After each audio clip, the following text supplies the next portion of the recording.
We are educating people out of their creative capacities. Picasso once said this. He said that all children are born artists. The problem is to remain an artist as we grow up. My contention is all kids have tremendous talents and we squander them pretty ruthlessly. We don't grow into creativity, we grow out of it. Or rather, we get educated out of it. Creativity now is as important in education as literacy, and we should treat it with the same status.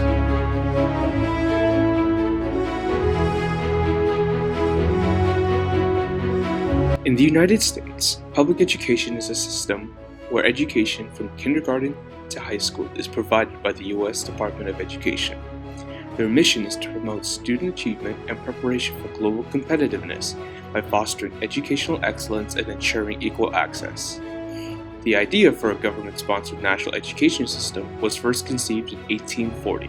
There were no systems of public education before the 19th century, and they were all created to meet the needs of industrialism. The idea was, the more you educate someone, the more productive they will be. So to tailor to the need for more productive workers, a hierarchy of subjects came about, which is rooted on two main ideas. One, the most useful subjects for work are at the top. These are the so-called STEM subjects, which stand for science, technology, engineering, and mathematics. So kids were steered benignly away from things at school, things they liked, on the grounds that they will never get a job doing it. This is mainly focused on the arts. Don't do art, they won't be artists. Don't do dance, they won't be a dancer. It is ironic how national education programs such as Common Core are meant to expand students' creative capacities and teach them how to come up with innovative ideas, when in fact, these programs are doing, as well as public education as a whole, is creating uniformed ideas. The way they do this is by stigmatizing mistakes. Publications, as well as corporations, are creating an environment where mistakes are the worst thing you can do. No, God! No, God, please, no! No! No! No! As soon as they start school, children are slowly being educated from the waist up, and then their heads, and slightly to one side. So as a result of this skewed focus, they are taught that the arts, such as dance, is not as important as the more analytic and logical subjects that use that right side of the brain. This creates a single dimension of how we view intelligence. But the thing that public education doesn't understand is that intelligence is not being able to bubble A, B, C, D, or E on a Scantron. Rather, intelligence is dynamic, diverse, and distinct. We think visually, we think in sound, we think kinesthetically, we think in abstract terms, we think in movement, not just in a classroom. A thought process or method used to generate creative ideas by exploring many possible solutions, or in other words, thinking outside the box. This is called divergent thinking. Divergent thinking is a thinking process that we all humans have. We are all in what they call the genius level at a very young age, but the ability decreases dramatically as we become adults. Divergent thinking is discouraged in schools because we have students scared to say or do the wrong thing in a classroom because they are shown that this is a sign of stupidity. This is also very common since teachers seem to always be in check for students and other teachers who tend to be off script, and they feel that they should be put back in their place of the systematic ways of teaching and the systematic ways of doing their work. Divergent thinking can be used in many scenarios that does not involve art and can be used to solve many other problems in a classroom. Letting teachers disregard it and leave it to the art teachers because it's in their area of the classroom is not a very good thing. We enforce the convergent way of thinking with these grading cultures and systematic testings. That proves that one is doing something the wrong way, and only there is one right way. But then we have teachers and professors who get frustrated when students cannot think creatively. Therefore, if being divergent is an act of having an open mind and having a big imagination, then these standardized testings is killing our imagination. Our school system revolves around a very old form of culture that was used when the public school system was established. And the majority of immigrants in the U.S. were from Europe, which is why we have a Euro-American culture of communication and strategies put in place for the kids. These strategies of communication does not help the minorities in the U.S., and it challenges the beliefs of a great mass of them. This is why we tend to have miscommunication and the problems when it comes to teaching the children in our country. We are stepping into an unfamiliar territory, and misunderstandings are occurring, and if not resolved, we are getting labeled with stupidity.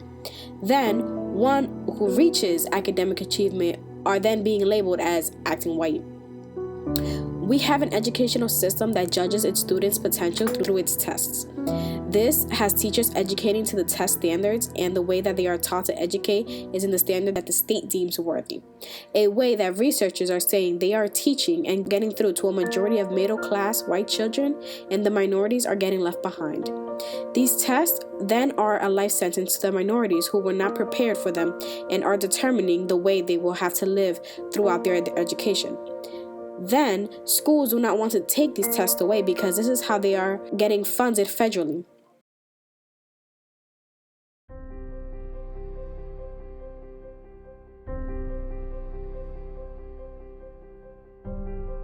Many studies suggest that there is a direct correlation between students' academic performance in math and reading and their exposure to the arts. This would lead one to believe that public schools across the nation would be striving to provide strong arts programs to all students, but that is not the case. Despite the fact that our government's current education policy, No Child Left Behind, mandates that the arts must be treated as a core academic subject, many school districts still jump to cut funding for the arts when their budgets are tight. There are many districts that would rather sacrifice their arts programs than cut spending on athletics, ignoring the fact that the arts have been deemed to be an integral part of the young people's educations. Further, not all aspects of the arts are respected equally. It is virtually unheard of for public high schools to have dance or theater taught as classes. Instead, they are often strictly treated as extracurriculars. Unfortunately, these art forms are marginalized in favor of music and visual arts, all of which are eclipsed by foreign language, which No Child Left Behind deems as an art. Vecchio amico mio, Colonnello Hans Landa della SS. Buongiorno. This reflects the apparent hierarchy that is presented in the arts. Not only are they being underrepresented, they are unequally represented amongst themselves. This is a problem because it teaches children at an early age that the arts are not essential enough to be part of their everyday education. Rather, that they should be reserved to a once-a-week activity, which is simply incorrect. Playing a musical instrument or singing on a regular basis has been shown to improve young children's memory. Moreover, it is significant that this improvement in memory was a long-term effect to the exposure. However, these benefits are not restricted to small children. Practicing music can improve cognitive and motor skills for adults as well. Unfortunately, however, because music and art are marginalized at such an early age, by the time kids reach high school, they have a distorted and uniform view of the importance of arts education. Further, in high school, many students are only required to engage in one arts class, being either music or visual arts, whereas they are required to study 3 years of math or 4 different areas of natural sciences. Obviously, the value of arts is not being recognized by public school districts in this country, even though the arts have been proven to help students develop and have been promoted by the national government. Lastly, since not all students think or learn the same way, it is imperative that different styles of learning and different subjects are all equally provided. The stifling of the arts inhibits these students' sense of creativity. By not being allotted time for the arts, and by being subconsciously taught that they are unimportant, students are not being given an outlet to express themselves. I believe our only hope for the future is to adopt a new conception of human ecology, one in which we start to reconstitute our conception of the richness of human capacity. Our education system has mined our minds in the way that we strip mine the earth for a particular commodity, and for the future, it won't serve us. We have to rethink the fundamental principles on which we're educating our children.